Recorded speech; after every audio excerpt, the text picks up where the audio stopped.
А пък Борислав Цонев даде първия удар по топката. Борислав Цонев, който днес е рожденник. Тук за миг загуби концентрация Емил Ценов и топката му бе отнета. След това същото се случи и с Станислав Иванов. Педриньо, това е опасно. Педриньо има много хубав удар от далеча дистанция и го показва. Тук Анатолий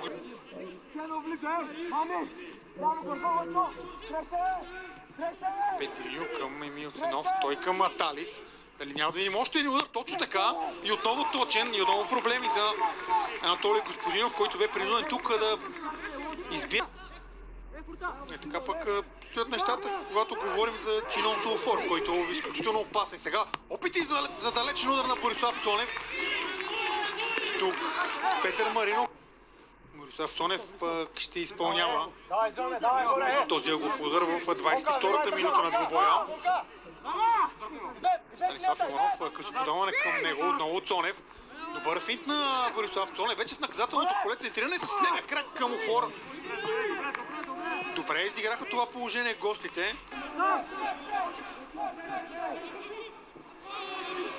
Неточен пас сега към Карагарен. Тук вече пространство за гостите.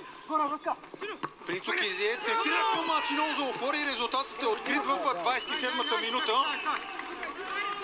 При втората добра ситуация, която се откри пред нигерийския голмайстор на Арда, той не сбърка, след като преди няколко минути прати топката в страни от вратата.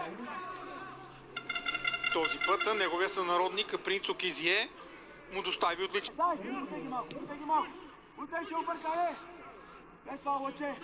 Талис към Педриньо. Много оставено пространство на Педриньо и той веднага го използва. Още един удар.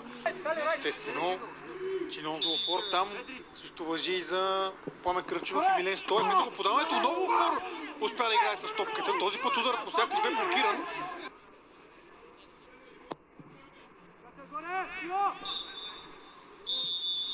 В този момент чуваме и последния съдийски сигнал за първите 45 минути.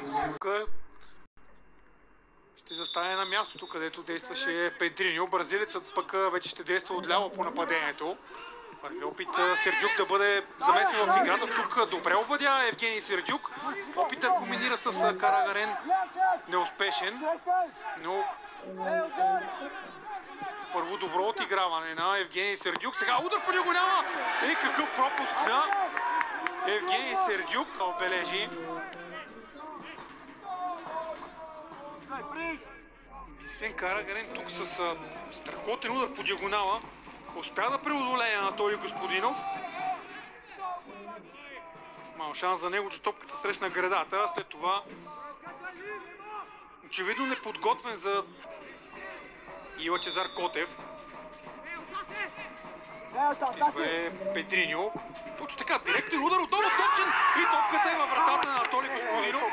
57-ма минута, резултатът е изравнен. Педриньо бележи. Тук със сигурност Анатолий Господинов имаше как да се намеси по по-добър начин. Дали пък не бе изненадан от решението на Педриньо да шутира директно към неговата врата.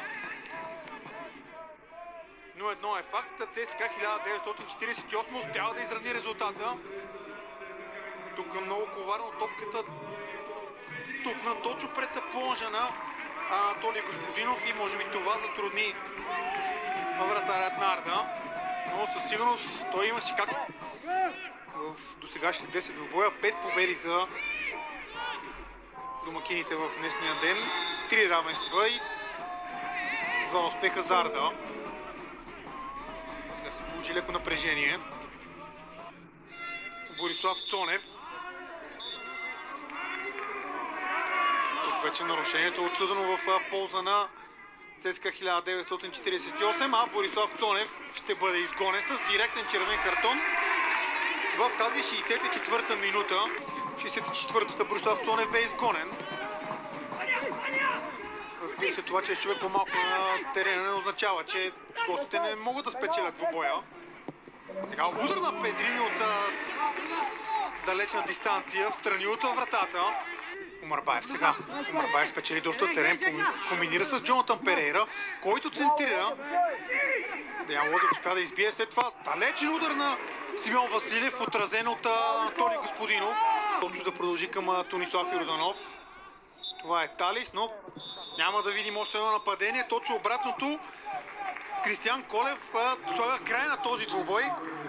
ЦСКА 1948 и Ярда не успяха да се победят, като завършиха